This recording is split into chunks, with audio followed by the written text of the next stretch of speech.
किसी को कुछ कहने की जरूरत नहीं है।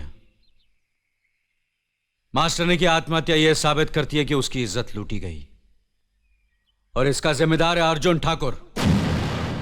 इसलिए अर्जुन ठाकुर को 12 साल के लिए गांव से बहिष्कार किया जाता है।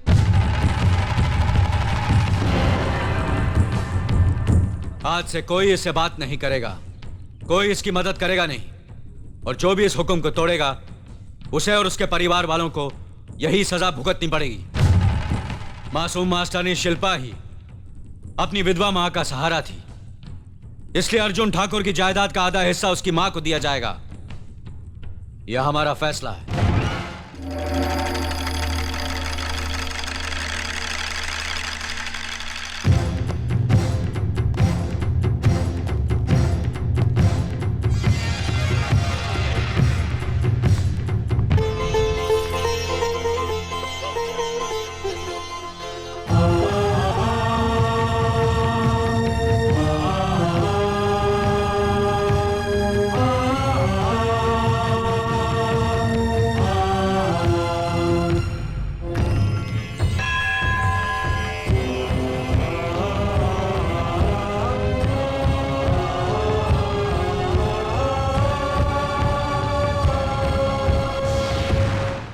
श्रीकांत, आज का मामला क्या है? दादा ठाकुर, ये दो भाई रघुनाथ और लखन रामलाल के बेटे हैं। माँ बाप के जीते जी घर, जमीन, जायदाद सब कुछ बांट चुके हैं। अब झगड़ा माँ बाप के बंटवारे को लेकर उठा है।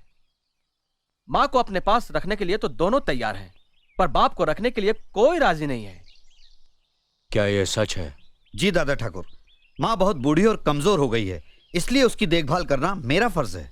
दादा ठाकुर, मैं बचपन से ही माँ को बहुत चाहता हूँ। माँ के बिना रह नहीं सकता, इसलिए माँ की सेवा करने का अधिकार मेरा है। वैसे भी पिताजी भैया को बहुत चाहते हैं, भैया को उनकी देखभाल करनी चाहिए। कितने बच्चे हैं तुम्हारे? एक लड़का और एक लड़की है। और तुम्हारे? मेरा एक ही बेटा है दादा ठाकुर। अच्छा, तुम दोनों में से जो भी अपनी माँ को अपने पास रखना चाहता है उसे अपने पिता के पास अपने बेटे को भेजना होगा, क्योंकि बुढ़ापे में उनकी सेवा करने वाला कोई तो चाहिए ना। ये कैसे हो सकता है? 10 साल से जिस बेटे को प्यार से अपने सीने से लगाकर रखा है, उसे अपने से अलग कैसे कर दें? मेरे बेटे के भाग नहीं फूटे हैं जो ससुर जी की सेवा करने का दुख झेले। चाहे तो देवर जी सासू जी को अपने पास रखें। तो क्या मेरे बेटे के भाग फूटे हैं? सासू जी को भले जेठ जी ले जाएं। मैं अपने बेटे को नहीं भेजूंगा। मैं भी मेरे बेटे को नहीं भेजूंगा। तुम माँ को अपने पास रख लो। नहीं, तुम रखो। तुम रखो। तुम अपने पास रखो। तुम अपने पास रखो। खामोश! तुमने अपने बेटे की परवरिश सिर्फ 10-12 साल की, और आज जब अपने पिता के पास भेजने की बात आई तो तुमसे बर्दाश्त नहीं हुआ। छटपटा गए तुम दोनों।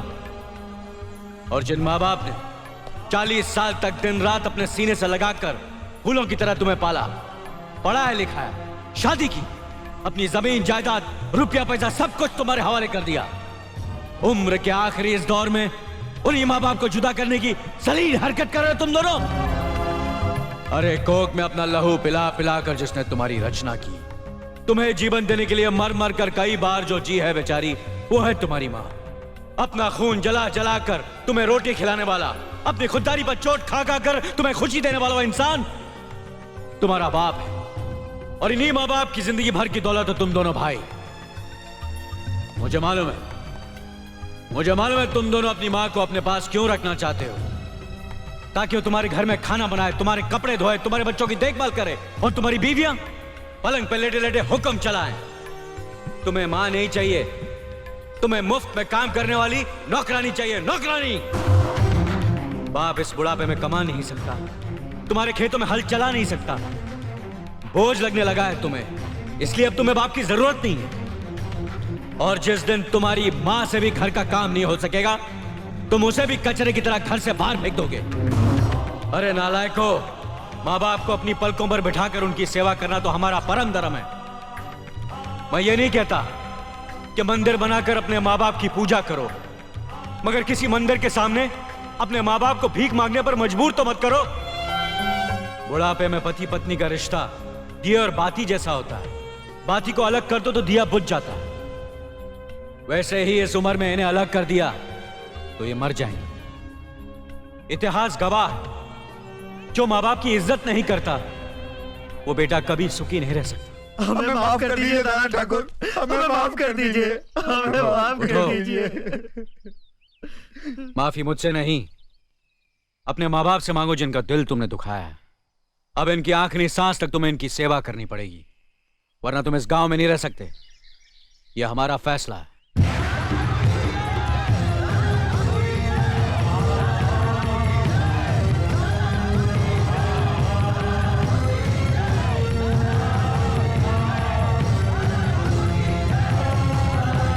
ये सरसों के नए बीज है। जितने समय में हम पहले एक फसल काटते थे, अब उतने ही समय में इन बीजों के द्वारा 2 फसल काट सकते हैं। और एक खासियत इन बीजों की यह है कि इनकी सिंचाई और खाद का खर्चा बहुत ही कम है।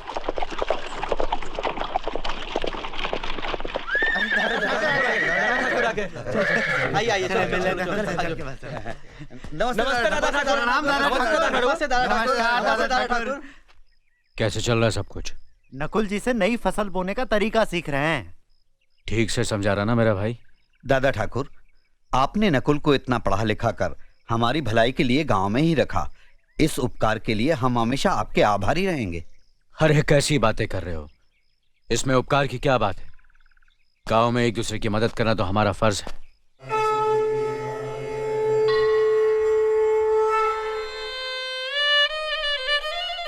हे प्रभु, 21 जन्म के पापों की सजा मिल रही है मुझे। पिछले 17 साल से तेरे दर्शन नहीं कर पा रही हूँ। 1 साल और तेरी सीढ़ियों तक आकर वापस लौट जाऊंगी।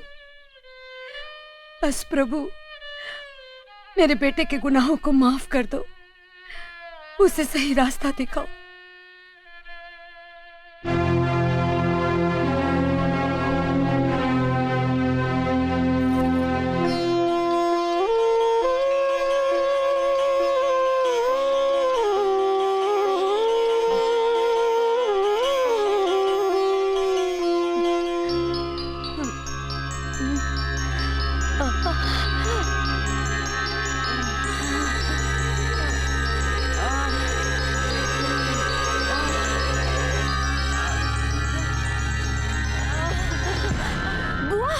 लक्ष्मी,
अरे मुनीम जी देखिए, कोई औरत गिर गई है, पानी के लिए तड़प रही है। पानी, पानी। बहू रानी मत जाइए। क्यों? इनकी कोई मदद नहीं कर सकता क्योंकि बिरादरी से इनके परिवार का बहिष्कार किया गया है। What nonsense! एक औरत प्यास से तड़प कर मर रही है और लोग अपना नियम निभाते रहेंगे। क्या बेहुदा नियम है ये? मीना, मुनीम जी सही कह रहे हैं। ये स्वर्गीय पिताजी का किया हुआ फैसला, इसे कोई तोड़ नहीं सकता। पानी, पानी, पानी, पानी।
इस मामले में किसी को दादा ठाकुर से कुछ कहना है? किसी को कुछ कहने की जरूरत नहीं है। मास्टरनी की आत्महत्या यह साबित करती है कि उसकी इज्जत लूटी गई और इसका जिम्मेदार है अर्जुन ठाकुर।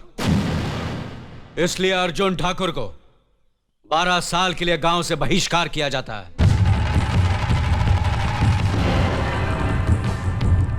आज से कोई इससे बात नहीं करेगा, कोई इसकी मदद करेगा नहीं, और जो भी इस हुक्म को तोड़ेगा उसे और उसके परिवार वालों को यही सजा भुगतनी पड़ेगी।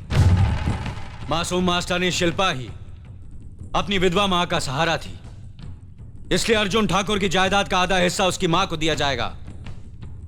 यह हमारा फैसला है।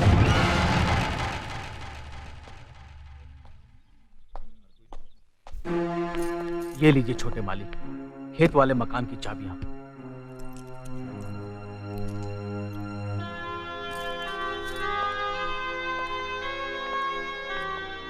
हम जा रहे हैं बड़े भैया।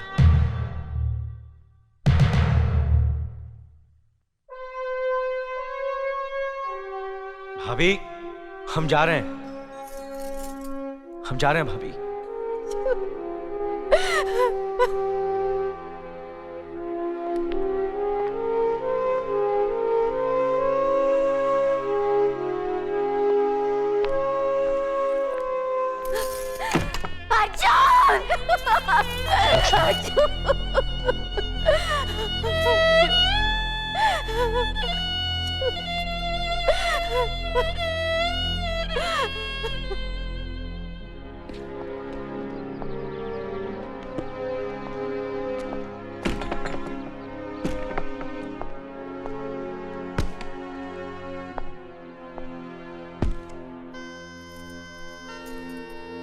ऐसा क्यों किया आपने? मैं जानती हूं कि आप बेकसूर हैं। ना आपका मास्टरनी के साथ कोई संबंध था और ना ही आपने उसका खून किया। फिर आपने पंचायत में बड़े भैया से कहा क्यों नहीं? उन्होंने मुझसे पूछा नहीं, मैंने बताया नहीं। आज तक बड़े भैया ने जितना मुझसे कहा मैंने उतना ही किया, जितना मुझसे पूछा मैंने उतना ही जवाब दिया।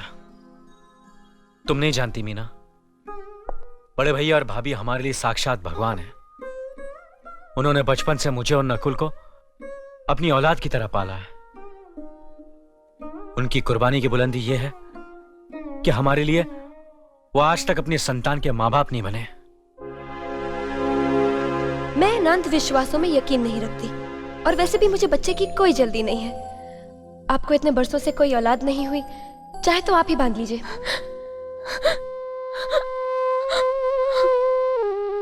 क्या हुआ? तुम रो क्यों रही हो?